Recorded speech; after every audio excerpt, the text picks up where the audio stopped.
When I was 10 years old, my grandma came to live with us. It was about 6 months after my granddad passed away. I think she was feeling lonely in their big house with only memories and sadness around. Even though my mom had some objections, my parents decided to take her in. I didn't mind at all. In fact, I was happy about it. Grandma was lively, fun, and I loved her a lot. She always had a bunch of boiled sweets and would sneak me a couple whenever she saw me. She also defended me when I got in trouble, which I appreciated. But what I liked the most were her stories. Grandma had all sorts of them, tales from when she was growing up during World War II, stories about her adventures with friends on the South Coast after her family was evacuated.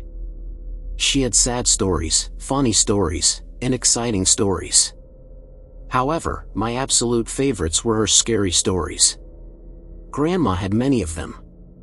She told me about experimenting with the occult when she was a teenager, like using Ouija boards and fortune-telling with tarot cards.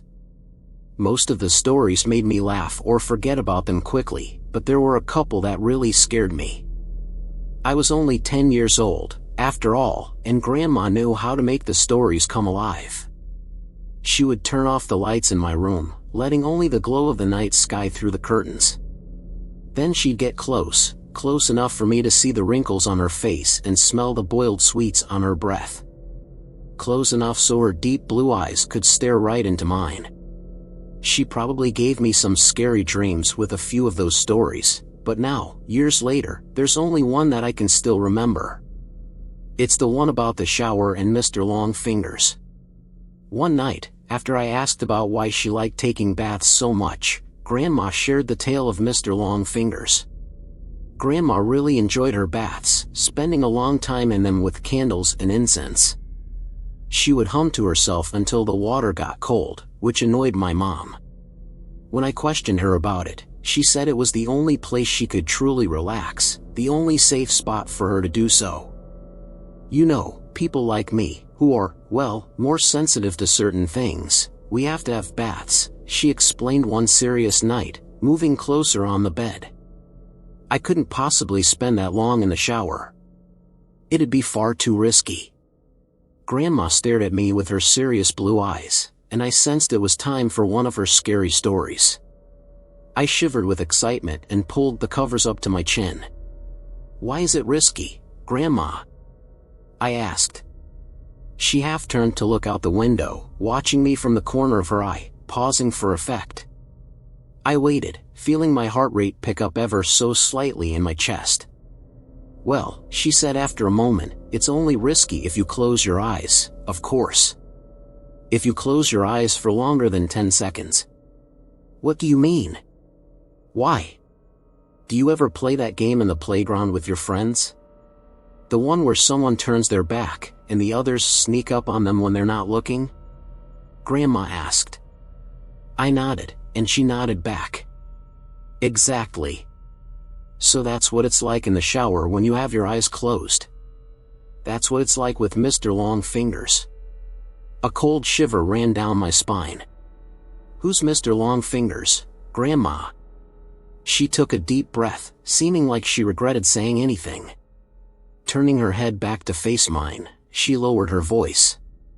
"No one knows exactly," Grandma whispered. "Some think it's a creature attracted to the heat and smell we give off in there. Others think it's a demon finding a way into our realm through the steam clouds. No one can say for sure because the only ones who've seen Mr. Longfingers aren't able to tell you." I took in a breath.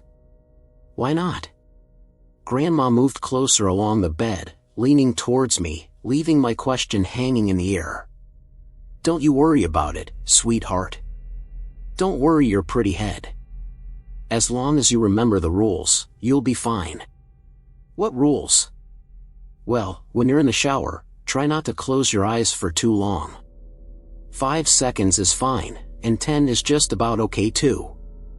But any longer than that." "Yeah?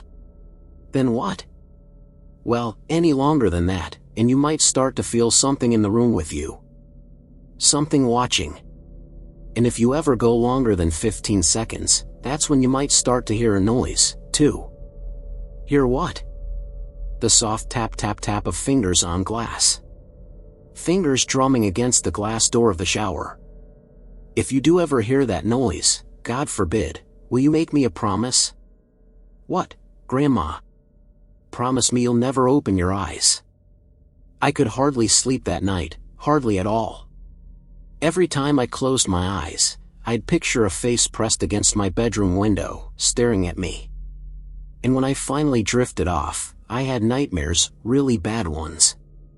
Dreams about eyes watching me in the dark and long fingers reaching out to touch my skin. Being awake wasn't much better. The shower was the worst. Grandma's story got to me, and now I had trouble closing my eyes in there. Standing under the water with shampoo on my face, every time I squinted my eyes closed, I'd hear Grandma's words in my head. 5 seconds is fine, and 10 is just about okay, too. But any longer than that. I'd rub my hair fast, feeling the shampoo dripping off my chin. Once I counted past 5 seconds, I'd feel it, a sort of pressure. Not exactly the feeling of being watched, but something close. I'd run my fingers faster through my hair, desperately trying to get the suds out. The reddish-black darkness behind my closed eyes, coupled with the rush of water in my ears, felt like a held breath.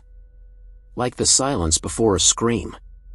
The seconds raced through my mind, and I'd be so eager to open my eyes that sometimes I did it before rinsing my hair fully clean, and my eyes would sting with shampoo. But before closing them again, I'd always peek through the steamed glass door of the shower to make sure I was still alone. It didn't take long for my mom to notice something was wrong. One night, she heard me crying in my sleep and came in to check on me. She asked what was wrong, and everything spilled out. I shared Grandma's stories and the one about Mr. Longfingers. Mom's expression changed, not to the angry look she had when I made her really mad, but a different kind of angry look. She was mad at Grandma. My parents' room was next to mine, and sometimes, if I pressed my ear against the wall, I could hear them talking softly.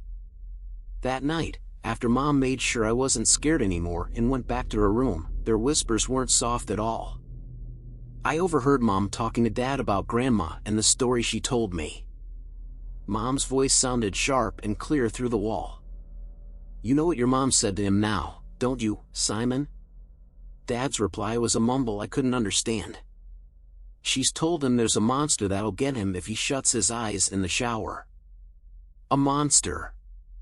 The poor kid's been having nightmares about it all week. Seriously, Simon, you'd better talk to her tomorrow morning, first thing. Or I will. Grandma came to visit me in my room the next night. This time, she sat at the end of my bed without telling any stories. She just stared down at me with her wide, sad blue eyes. The moonlight outside my window lit up her wrinkled face. "You know I'd never let anything bad happen to you, don't you?" she said after a moment. I nodded. "I know, Grandma. You know I wouldn't let you come to any harm?" I nodded again. "Okay, good. That's good." Grandma looked away from me, staring out the window for a moment. "You know, the things I tell you in the evening are meant to help you, sweetheart. They're meant to toughen you up a bit. Protect you." She paused and shook her head. "But maybe your mom's right. Maybe I went too far this time." She looked down at me and smiled. But even though I was only 10 years old, I could tell it didn't quite reach her eyes. "I'll tell you what," Grandma said. "You know what I told you about Mr. Longfingers and the shower? Well, I'm going to make sure you're safe. I'll scare the thing off, how about that? It won't come back in a hurry if it has to face me." I stared up at Grandma, watching her face glow in the moonlight. Watching her smile down at me. I nodded my head, once. I was the one who found her. I don't know exactly when it happened, but I guess it was about a week after we had that talk in my room. A week after she promised she wouldn't let anything bad happen to me. I woke up early one morning from a bad dream to a heavy thumping sound. I sat up in bed, and my room was quiet. I couldn't hear anything from my parents' room either. But the house wasn't completely silent. Down the hall, muffled by my closed door, I could hear the sound of rushing water. The noise of the shower. I jumped out of bed and ran down the upstairs hallway, my heart pounding in my chest. When I reached the closed bathroom door, I started banging on it. A deep fear was welling up inside me, like cold water from a well, and I kept shouting "Grandma," even though she didn't respond. To my right, I vaguely heard voices from my parents' room, the sleepy shuffle of footsteps. Before they could reach the landing, I instinctively lifted my hand to test the door handle, not really thinking it would open. But it wasn't locked. I kept banging with my free hand, and the door swung suddenly inwards, revealing a wall of steam. Heat hit my skin, and I squinted my eyes against the damp fog, peering into the bathroom. Before Dad pushed me to the side, before everything turned into shouting, tears, and chaos, I saw her. Grandma was lying naked on the floor in the shower, water beating down around her. Her blue eyes were bulging, one hand curled against her chest like a dead bird, and the other trailed against the glass of the shower cubicle, the finger marks she'd carved through the steam still clear and fresh. It was a heart attack that killed her. That's what Dad told me. He said Grandma was old, and it happened quickly and suddenly. She would have died fast and without pain, Dad said. She wouldn't have suffered. But even as a 10-year-old kid, I knew better. Years later, as an adult, writing this, I still know better. My wife and kids resent me for refusing to have a shower in the house, insisting on baths. They pretend it's okay, humor me, but I can tell they don't really understand. My wife thinks she does. She believes I still carry the trauma of seeing my grandmother die in front of me when I was little. In a way, she's right. But she doesn't know the full truth. Nobody does. And no one would believe me even if I told them. No one would believe me if I said the reason I don't take showers, the reason I haven't had one since I was 10 years old, isn't because I'm scarred from the sight of a dead body. It's because all those years ago, when I crept back into the still hot bathroom after the paramedics had taken Grandma's body downstairs, I made sure to check the marks her fingers had carved through the steamed glass of the shower cubicle.